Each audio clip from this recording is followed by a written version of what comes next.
Assalamualaikum warahmatullahi wabarakatuh. Halo kawan-kawan semuanya, ketemu lagi dengan saya Cak Puji. Dan di video tutorial saya kali ini, saya ingin bagi bagaimana caranya menentukan curah hujan efektif.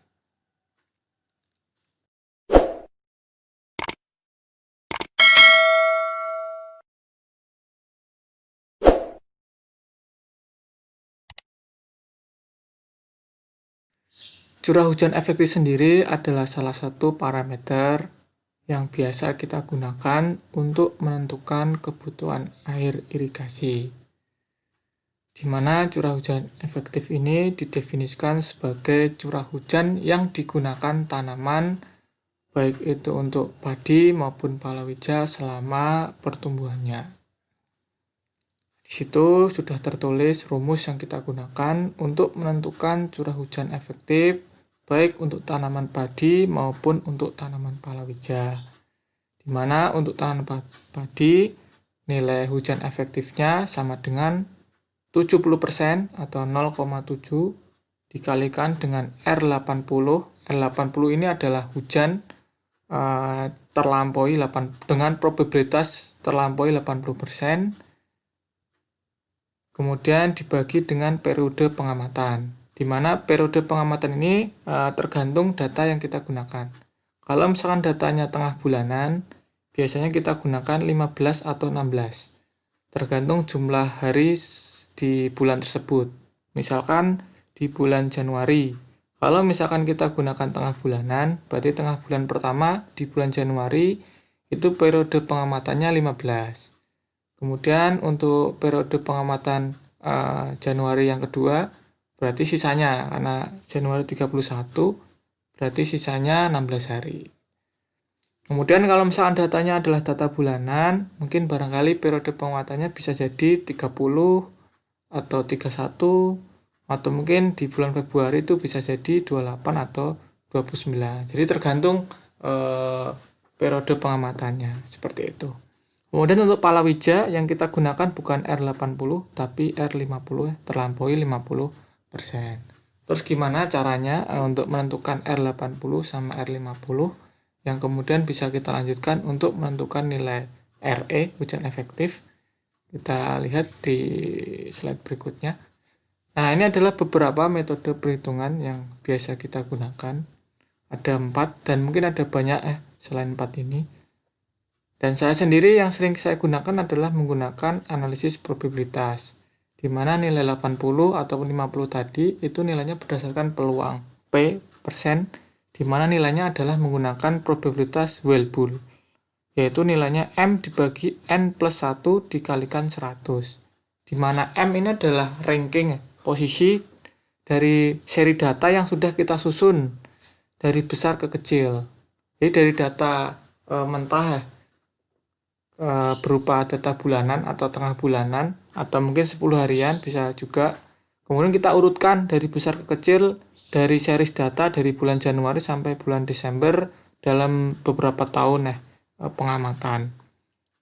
Kemudian kita urutkan. Nah, M itu adalah posisi setelah diurutkan. Kemudian N itu adalah jumlah pengamatan berapa tahun datanya. Seperti itu. Kemudian step by step-nya bisa dilihat, ini adalah tahapan perhitungannya. Pertama kita siapkan dulu data curah hujannya. Kalau misalkan data curah hujannya itu kita gunakan lebih dari satu stasiun, jadi kita perlu analisis dulu menggunakan curah hujan wilayah.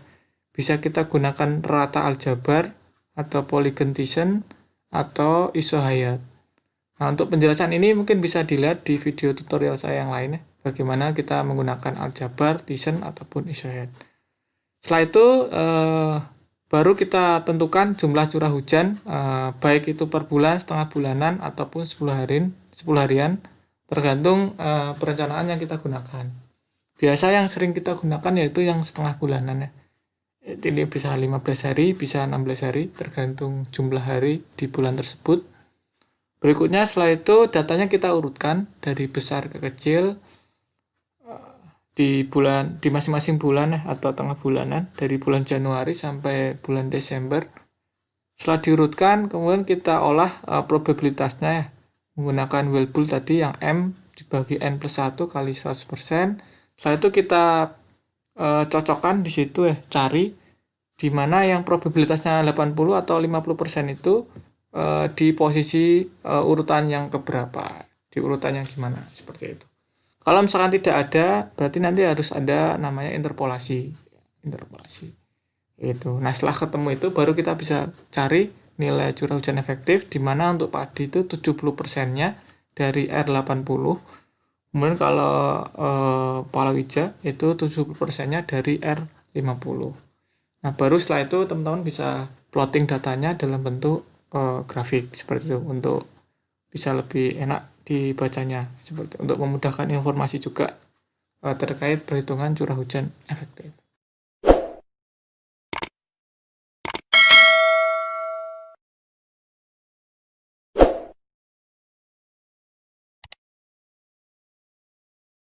Oke, sebagai contohnya kita buka Excel ya.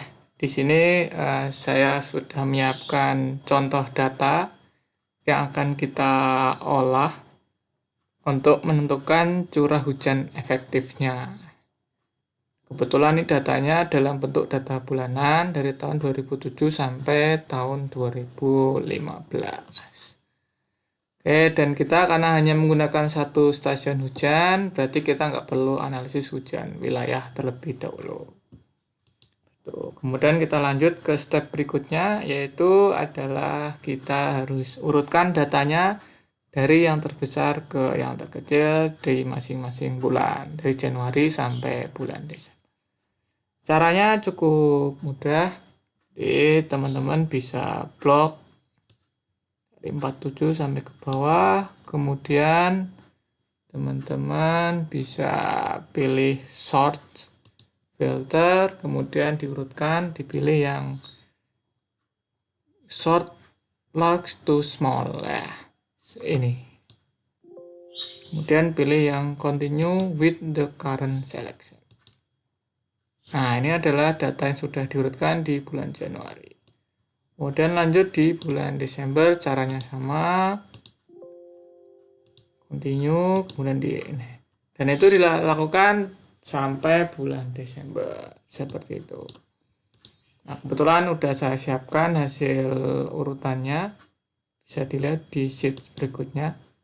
Nah, ini adalah hasil urutan dari yang terbesar ke yang terkecil dari bulan Januari sampai bulan Desember. Nah, langkah berikutnya adalah kita tentukan probabilitasnya, di mana nilai probabilitasnya didapatkan dari metode Wheel. Caranya seperti apa? Caranya, ini tahun sebenarnya udah nggak berlaku, jadi mungkin kita ganti aja tahunnya ini dengan nomor urutan ke 1, ke 2, ke 3, ke 4, dan seterusnya. Kemudian ini adalah probabilitasnya, kita kasih notasi P aja dalam bentuk persentase. Kemudian kita cari masing-masing probabilitasnya. Yang pertama tadi rumusnya M, berarti urutan, M itu adalah urutan ke 1 dan seterusnya. Kemudian dibagi dengan dalam kurung N adalah jumlah datanya. Nah, ini jumlah datanya 9 karena nilainya tetap untuk menentukan urutan ke 1, ke 2, dan seterusnya. Jadi kita harus kunci pakai F4. Atau misalkan F4 nggak bisa, mungkin laptopnya pakai Fn F4. Nah, seperti ini. Plus 1. Kemudian di enter. Berikutnya adalah kita ubah dalam bentuk persentase. Caranya tinggal di home, terus pilih bawahnya ini persentase.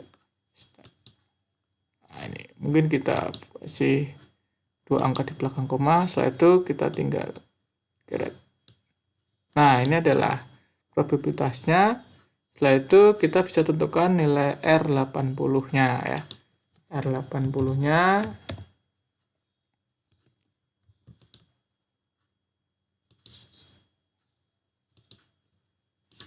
nah, itu tinggal dicari yang 80% ini ya. Nah, berarti nilai R80-nya adalah ini.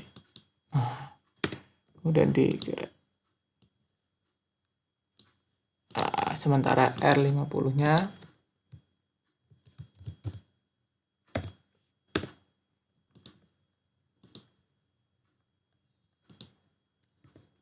ini.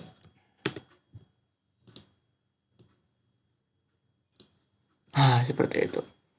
Nah, kalau misalkan nggak ada ya, kebetulan mungkin datanya 11 atau 12 yang membuat kemudian probabilitasnya nggak ada nilai R50 sama 80, maka nanti kita buat forecast seperti itu. Contohnya adalah di sini misalkan kita pengen cari R75 misalkan. Ini kan nggak ada di sini di itunya. Ini bisa kita gunakan caranya menggunakan forecast. Tinggal diklik aja sama dengan forecast. Selanjutnya kita ikutin ya, yang diminta adalah 75%, kemudian titik koma ya, kemudian kenon Y, ini adalah nilai dari antara 75 itu kan berarti ya, antara urutan ke-7 sampai 8, berarti nilainya ini. Nah ini, kemudian titik koma, kemudian yang X adalah ininya, karena yang ini adalah nilai tetap maka dikunci ya di F4 dia sama dengan. Nah ini nilainya hasil forecastnya, kemudian ditarik aja. Seperti ini caranya. Itu ya teman-teman. Kemudian setelah itu teman-teman bisa nyari RE padi misalkan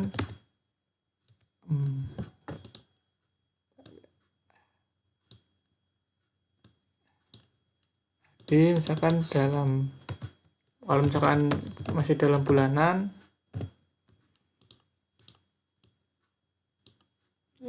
yang dalam harian. Ini palawija,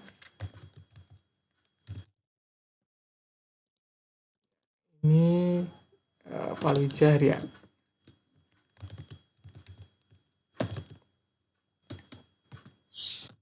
Yang kita gunakan dalam harian ya, milimeter per hari, karena nanti ketika lanjutannya ngitung kebutuhan tanaman biasanya dalam satuan milimeter per hari. Misalkan RE padi bulanan berarti ini sama dengan tadi 70%-nya 0,7 kali R80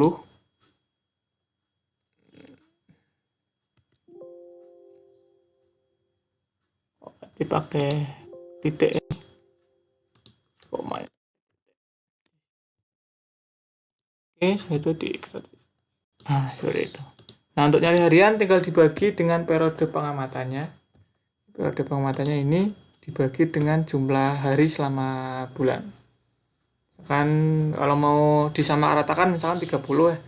30. Tapi kalau mau lebih presisi detail ya tergantung jumlah hari di bulan tersebut. Misalkan kalau Januari ya 31, berarti itu kita geret aja. Kemudian kita ganti-ganti, yang Februari itu mungkin 28 atau 29, kebanyakan 28 ya. 28. Kemudian yang ini 31 berarti, kemudian yang ini 30 ya. April ini 31, ini 30, ini 31, ini juga 31, September 30, Oktober 31, kemudian November adalah 30, dan terakhir Desember 31. Nah ini adalah nilai dari hujan efektif dengan satuan milimeter per hari ya. Ini kalau ini milimeter per bulan, ini udah milimeter per hari.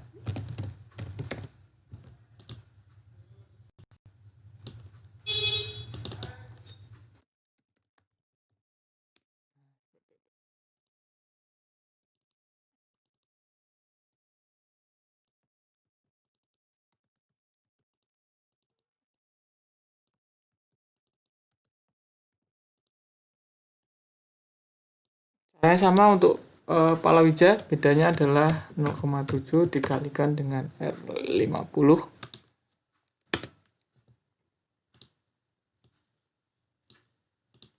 ini. Dan yang air palawija mungkin bisa kita copy ya. Di sini.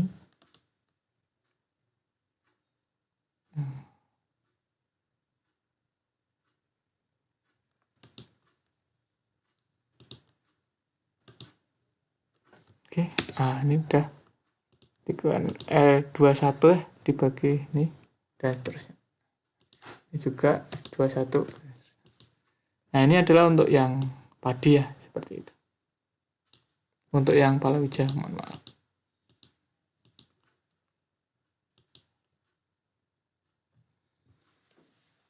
Nah, kalau udah jadi seperti ini, teman-teman bisa buat grafik.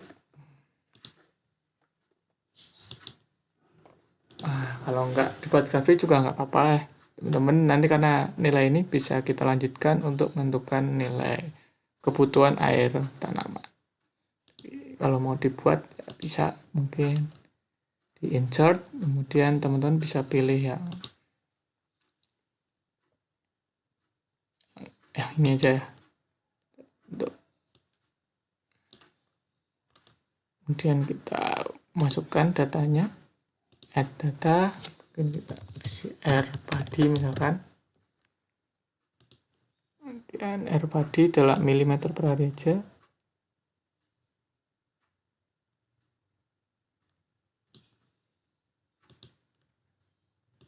Nah, seperti itu. Dan untuk RE palawija kita masukin add lagi. Dan kita select untuk yang palawija. Ini bisa pakai yang dalam milimeter per hari aja. Kemudian yang bagian ini adalah bulannya Januari sampai Desember. Oke. Nah, ini adalah RE, nilai RE, kawan-kawan. Kalau main bagus ya, teman-teman bisa tambah add elemen. Bisa dikasih aksisnya, bisa dikasih ini. Dan bisa dikasih legendanya. Seperti ini.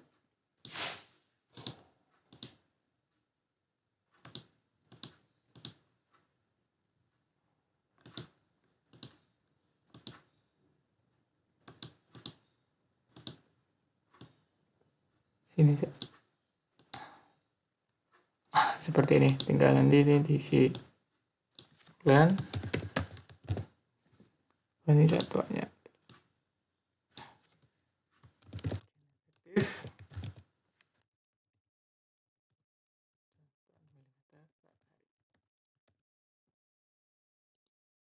Nah, seperti ini kawan-kawan cara menentukan hujan efektif untuk tanaman padi maupun tanaman palawija.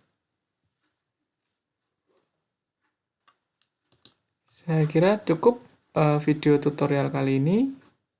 Terima kasih, selamat mencoba.